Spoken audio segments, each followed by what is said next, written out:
어떤 건물을 재건축하거나 어떤 지역을 재개발을 하기 위해서는 먼저 기존 건물을 철거를 해야 합니다. 만약에 누군가 재건축이나 재개발에 동의를 했으면서도 왜 우리 건물을 부수냐 항의할 수는 없는 노릇이죠. 기존의 낡은 건물을 해체를 해야, 기존의 낡은 건물을 부셔야 새로운 건물, 더 나은 건물을 지을 수 있습니다. 근데 따지고 보면 모든 게 그렇습니다. 우리는 낡은 것을 무너뜨려야 새 것을 세울 수가 있죠. 그리고 오늘 우리는 율법에 관한 예수님의 가르침을 바로 그런 맥락에서 이해해 보려고 합니다. 자, 본문에 보면 이제 공생애, 공적 사역을 시작하신 예수께서 가르치기 시작하시는 거예요. 그런데 그 가르침이 기존 종교 지도자들에게서는 찾아볼 수 없었던 새로운 가르침이었던 거죠. 그래서 예수님의 가르침을 듣는 사람들이 그동안 자신들이 알고 있던 율법에 관한 지식들을 전부 거부당하는 느낌을 받은 거예요. 나아가서 구약의 율법 전체가 거부당하는 그런 느낌을 받으면서 매우 당혹스러워했습니다. 그런 청중들에게 오늘 예수님이 말씀해 주신 거예요. 17절에 보면 내가 율법이나 선지자를 폐하러 온 줄로 생각하지 말아라. 폐하러 온 것이 아니라 완전하게 하려 함이라. 신학 용어로 율법의 가치를 무시하는 태도를 율법 폐기론이라고 부릅니다. 예수께서는 나 율법 폐기론자가 아니다, 지금 이렇게 해명하고 계신 거예요. 오히려 예수께서는 자신이 율법을 없애버리러 오신 것이 아니라 완성하기 위해 오셨다고 말씀하시는 거죠.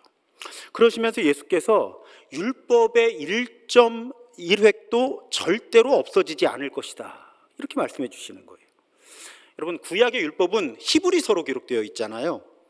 근데 여기서 우리말로 1점이라고 번역된 단어는 히브리어 알파벳 중에 제일 작은 알파벳을 의미합니다. 히브리어의 알파벳 가운데 제일 작은 알파벳. 그 다음에 1획이라고 번역된 단어는 히브리어 알파벳 중에 제일 작은 알파벳에 조금 튀어나온 부분을 가리키는 말이에요. 그러니까 여기 1.1획은 히브리어 알파벳 중에 제일 작은 알파벳, 이게 1점이고요. 그 알파벳 중에 조금 튀어나온, 제가 이걸 화면에 보여드릴까 했다가 어차피 보셔도 이게 뭔 차인가 할까봐 안 보여드리는 거예요. 그냥 그만큼 문자 끝에 튀어나온 부분을 1획이라고 원어는 기록하고 있는 거죠. 그래서 지금 예수님은 구약의 율법이 방대하잖아요. 그런데 그 방대한 구약의 율법 가운데 한 글자, 심지어 그 한 글자도 제일 작은 알파벳이야. 근데 그 한 글자, 게다가 그 글자에 미세하게 튀어나온 한 부분마저도 무시해서는 안 된다고 지금 말씀하시는 거예요. 그리고 이어서 예수께서는 그렇게 율법의 아주 작은 부분도 무시하지 않으면서 그 율법을 철저하게 자기도 지키고 다른 사람에게도 그렇게 율법을 지키며 살아야 된다고 가르치는 사람이 천국 하나님의 나라에서 높임을 받는 사람이다, 이렇게 말씀하시는 거죠. 그러니까 아마 예수님 주변에 있던 유대인들이 안심했을 거예요. 그렇지, 그러면 그렇지, 우리가 그동안 믿고 지켜온 이게 진짜지, 아무것도 바꿀 게 없는 거야. 우리가 그동안 알고 지켰던 대로 이 율법을 따르면 돼. 근데 예수께서 거기에 툭 한 말씀을 더 하시는 거예요. 그 말씀이 20절이에요. 내가 너희에게 이르노니 너희 의가 서기관과 바리새인보다 더 낫지 못하면 결코 천국에 들어가지 못한다. 다시 유대인들이 당황하기 시작합니다. 왜 그런가 하면요, 여러분, 당시 유대 사회에서 서기관, 그러니까 율법학자라고 세번역에서는 번역하죠. 이 율법학자들과 바리새인들은 율법의 100점이었어요. 이 사람들 기준에서는 율법에 살아있는 교과서, 이 율법학자들과 바리새인들은 율법을 철저하게 지킬 뿐만 아니라 율법을 만드는 사람들이었거든요. 그러니까 서기관과 그 율법학자들과 바리새인처럼 율법을 지키면 너희들이 천국에 갈 수 있다, 이렇게 예수님 말씀하셔야 되는 거예요. 근데 지금 예수님은 너희 의가 서기관과 바리새인보다 더 낫지 못하면, 그러니까 유대인들이 와, 저 율법학자들과 바리새인들이 100점인데 우리 열심히 해서 80점 90점이라도 맞아서 어떻게든 하나님 나라 가자 하고 살았던 사람들한테 너희들이 100점이라고 여기는 거 가지고 안 돼, 너희들 110점 120점 130점 맞아야 천국에 가는 거야 라고 말씀하셨던 거죠. 자, 이거를 유대인들이 어떻게 이해할 수 있었을까요? 유대인들이 고민했겠죠. 아니, 도대체 율법학자들과 바리새인들보다 더 의로운 사람이 된다는 게 무슨 뜻일까? 역시 단서는 성경 말씀 안에 있습니다. 오늘 20절까지 함께 읽었지만 그 뒤에 이어지는 부분을 함께 읽으면 예수님의 의도가 조금씩 드러나기 시작을 해요. 굉장히 반복되지만 여러분들 이해하게 하시기 위해서 계속 인용하겠습니다. 21절에 보면 옛 사람들에게 말하기를, 그러니까 율법이 말하기를 살인하지 말라. 너희가 배웠지.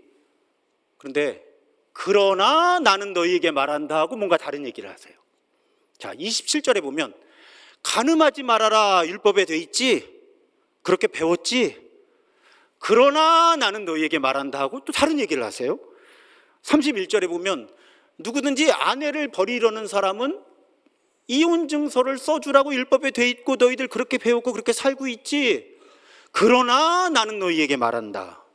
33절 옛사람들에게 말하기를 거짓 맹세를 하지 말아야 하고 네가 맹세한 것을 그대로 주님께 지켜야 된다. 율법에 그렇게 되어 있고 그렇게 배웠고 그렇게 살고 있지.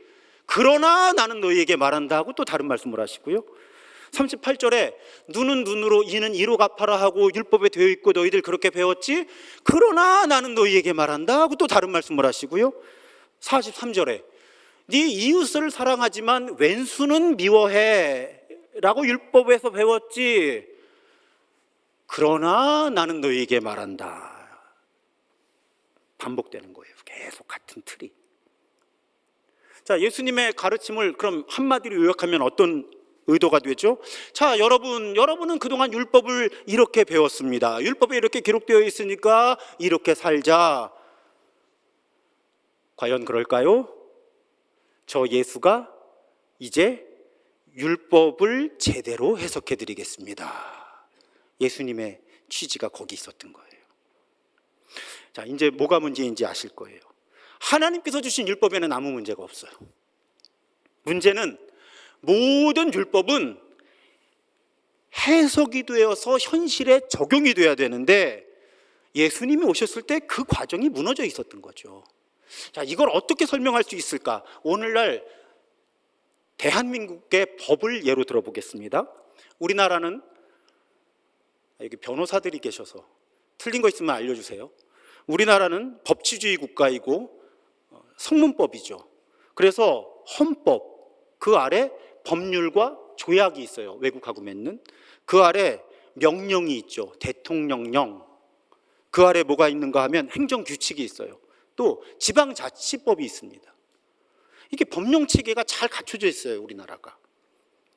근데 여러분, 모든 법은 해석과 적용이 필요한 거예요.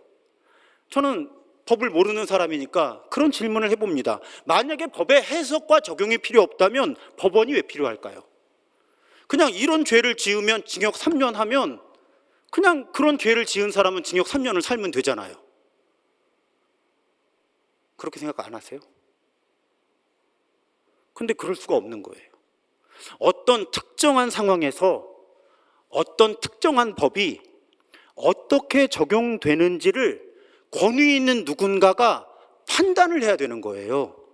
그래서 판사가 필요하고 법원이 필요한 거죠.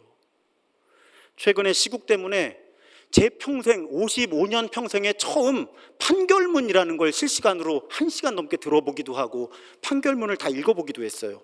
그랬더니 판사님들이 일단 기소된 법의 개념과 의도를 정의합니다. 이 사람이 이런 죄로 기소가 되었는데 이 법은 이런 개념을 갖고 있고 이 법의 취지는 이런 겁니다. 그 다음에 피고들의 행동이 그 행동이 이루어진 맥락에서 그 법의 위반에 해당되는지를 판단을 해요. 쉽게 말씀드리면 유죄냐 무죄냐 하는 거죠. 그 다음에는 얼마나 위반을 했느냐를 가지고 양형을 내리는 거예요. 근데 여러분, 우리 겪고 있어요. 중요한 건 법의 문구 자체만이 아니더라는 거예요. 판사에 따라서 법과 그 법을 해석하고 적용하는 관점과 기준이 다르더라는 거예요. 온 국민이 경험한 거죠. 법의 문구가 하나여도 그래서 판사마다 다른 판결을 내리는 거예요. 법의 문구도 같고 일어난 일도 같은데. 자, 가장 극단적인 예를 하나 들어드리면 800원을 횡령한 버스기사는 유죄여서 해고가 정당했고 50억의 퇴직금을 받은 사람과 그 정치인의 아버지는 각각 무죄와 공소 기각인 거예요. 왜 이런 걸 기소했냐는 거죠. 저는 법을 잘 모르지만 사실은 납득은 잘 안 가거든요. 오해하지 마십시오. 판결이 잘못되었다는 주장을 하는 게 아니고요. 법의 해석과 적용이 얼마나 큰 차이를 만들어내는가를 지금 설명하기 위한 극단적인 예를 들어드린 거예요. 근데 여러분, 하나님께서 우리에게 주신 율법, 하나님의 말씀, 종교적인 또 혹은 삶의 규칙들도 마찬가지라는 거죠. 오늘 산상수훈에 주어진 예수님의 가르침을 그런 개념으로 살펴볼 수 있어야 되는 거예요. 자, 살인이 죄라는 율법이 분명히 있었습니다.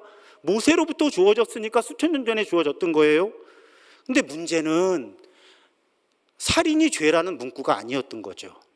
해석과 적용의 문제였던 거예요. 당시의 율법 전문가들 또 대중들은 다른 사람의 생물학적인 생명을 빼앗는 것만을 살인으로 규정하고 법을 적용했던 거예요. 근데 예수님은 그렇게 하지 말라는 거예요. 예수님이 뭐라고 말씀하십니까? 다른 사람에게 화를 내고 그 사람에게 언어 폭력을 가하는 것도 살인이라고 율법을 새롭게 해석해 주시는 거예요. 자, 간음이 죄라는 율법이 모세 때부터는 적어도 있었죠. 근데 문제는 그 문구가 아니었다는 거예요. 해석과 적용에 있었다는 것입니다. 당시의 종교 지도자들이나 대중들은 어떤 불륜이나 성매매 정도 돼야 간음이라고 해석하고 적용을 했던 거예요. 근데 예수님이 어떻게 가르치십니까? 적절하지 못한 성적인 생각을 하는 것부터 간음이라고 새로운 해석을 해주시는 거예요. 율법의 문구에 대해서. 그리고 이어지는 가르침에서는 아예 기존의 통상적인 해석과는 반대처럼 보이는 가르침을 이어가시는 거죠. 자, 율법에 거짓 맹세하라고 되어 있지 아예 맹세를 하지 마. 율법에 눈은 눈으로 이는 이로 갚으라고 되어 있지 그 유명한 동해보복법이죠. 예수님 뭐라 그러세요? 악한 행동을 악으로 갚지 마라. 이웃을 사랑하고 원수는 미워해도 된다고? 그렇게 배웠다고? 아니, 원수도 사랑해야지. 여러분, 분명히 예수님이 율법의 1.1획도 바꿀 수 없다고, 무시해서는 안 된다고 하셨잖아요. 근데 바로 이어지는 가르침에서 예수님이 지금 기존의 율법 해석을 다 뒤집어 엎으시고 심지어는 율법의 문구까지 다 뒤집어 엎으시는 거예요. 여러분, 어떻게 이 둘을 조화시키시겠어요? 분명히 율법의 1.1획도 건드릴 수 없다고 하셨잖아요. 근데 뭐 성경의 다른 책도 아니고 몇 장 건너도 아니야. 거기서 몇 절을 내려가면 예수님이 기존의 율법의 해석을 다 바꾸시고요, 율법의 문구도 바꾸시는 거예요. 여러분, 이 두 가지를 어떻게 조화시키시겠냐는 거죠. 저는 그 단서를 너희는 율법학자들과 바리새인보다 더 의로워야 된다는 가르침에서 찾아보는 거예요. 우리 얼마 전에 배우셨죠? 성경에서 의롭다라는 게 어떤 의미라고요? 관계의 맥락에서 풀어내야 되는 개념이라고요.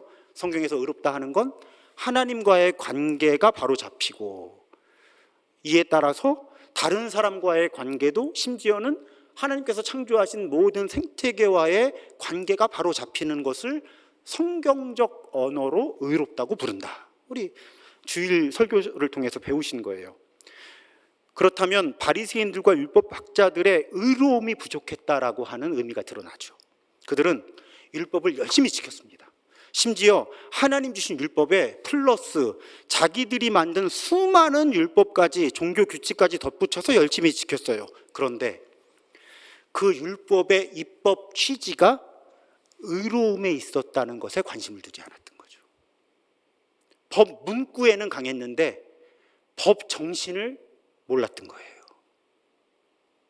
이 법들의, 이 모든 복잡한 율법의 입법 취지는 의로움에 있었다. 그래서 이 율법의 본질이 하나님 사랑과 이웃 사랑이 있었던 거예요. 우리가 예수신경이라고 부르는, 그게 의로움이에요. 근데 정작 율법학자들과 바리새인들은 그 부분을 깊이 이해하지 못했고 율법을 문자적으로 지키는 데만 몰두했던 거죠.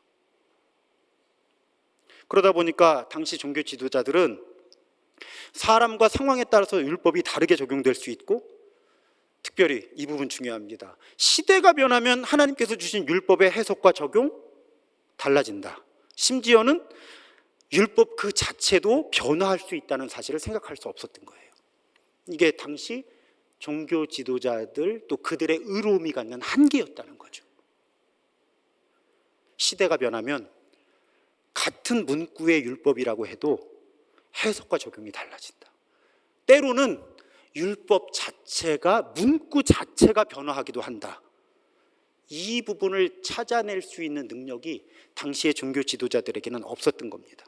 근데 여러분, 그런 관점에서 성경을 읽어보면 바리새인과 율법학자 같은 예수님 오셨을 때 종교 지도자들만 이런 어려움을 겪었던 게 아니에요. 여러분, 사도행전과 신약 성경의 서신들을 보면요, 예수님과 함께 했고 예수님의 십자가의 죽음, 부활, 승천, 오순절 성령 강림까지를 경험했던 사도들도 이 부분을 잘 깨닫지 못해요. 그래서 어려움을 겪어요. 대표적인 사건이 두 가지.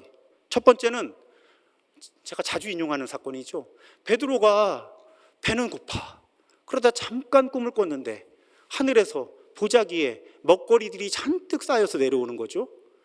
이게 딱 펼쳐지는데 배는 고픈데 먹으면 좋겠는데 딱 봐도 레위기, 우리가 지금 성경 통독이 레위기를 통과하고 있잖아요. 거기서 그렇게 부정하다고, 깨끗하지 못하다고, 절대로 먹으면 안 된다고 했던 먹거리들만 가득한 거죠.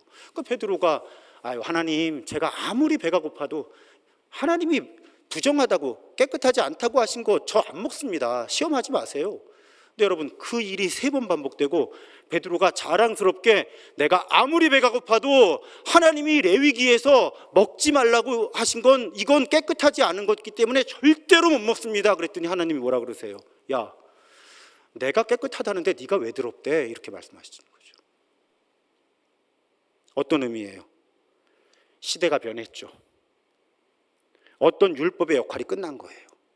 이런 음식은 깨끗하다, 이런 음식은 더럽다. 자, 그 율법의 시대가 이제 끝난 거예요.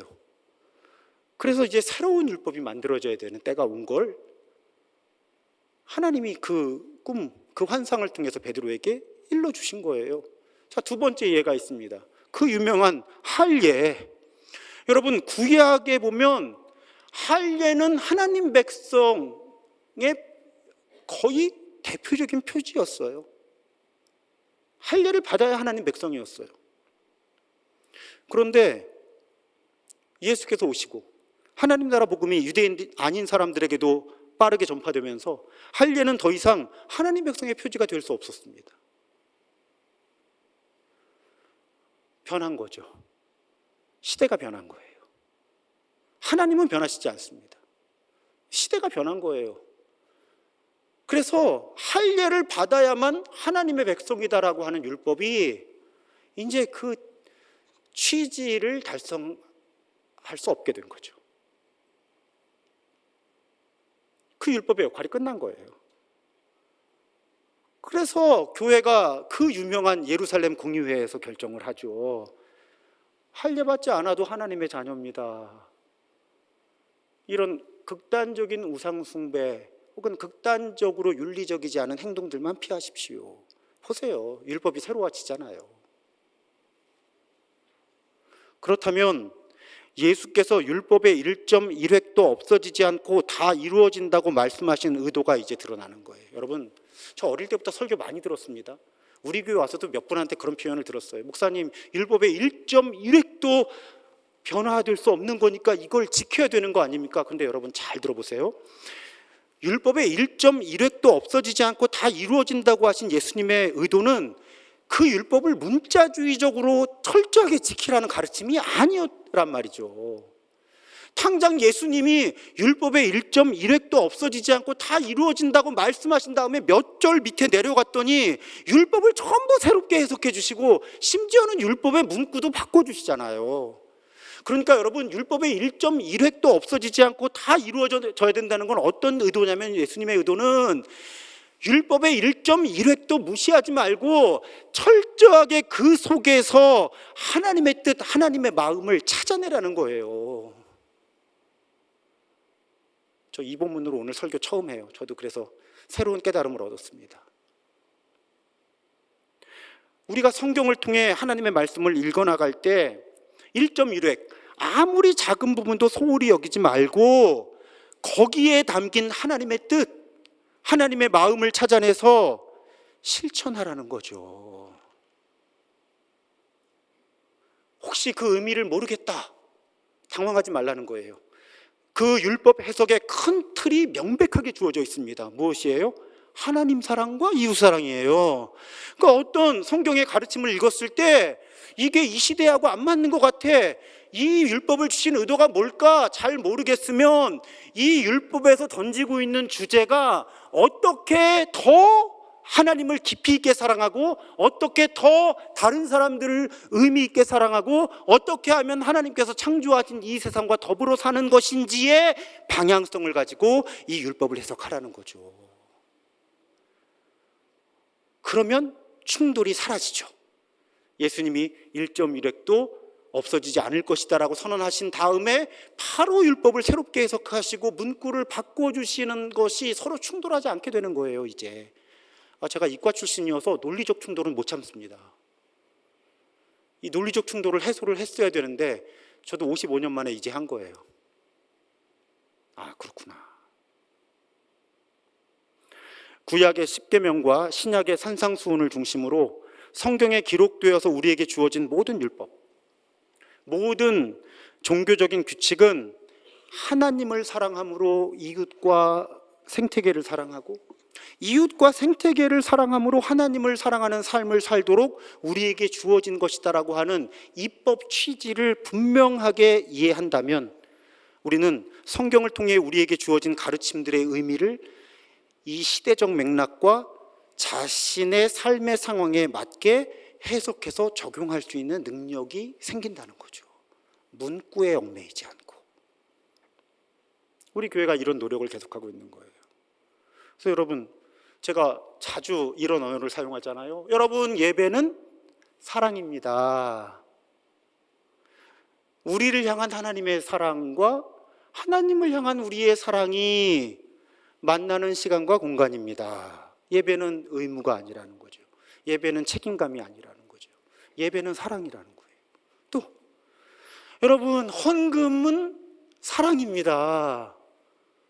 어려운 형편 속에서도 하나님을 사랑하기 때문에, 또 그 하나님의 사랑이 교회를 통해 이웃과 세상을 향해 흘러나가기 원하기 때문에 우리는 마음을 다해 헌금합니다. 여러분, 주일 성수가 무엇일까요? 역시 가만히 있으면 중간은 간다.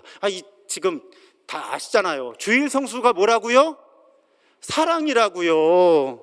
우리는 다른 월, 화, 수, 목, 금, 토 6일과는 다른 차원으로 하나님과 다른 사람들, 온 생태계, 그리고 자기 자신을 사랑해 주는 날로 주일을 거룩하게 지키는 거라고요.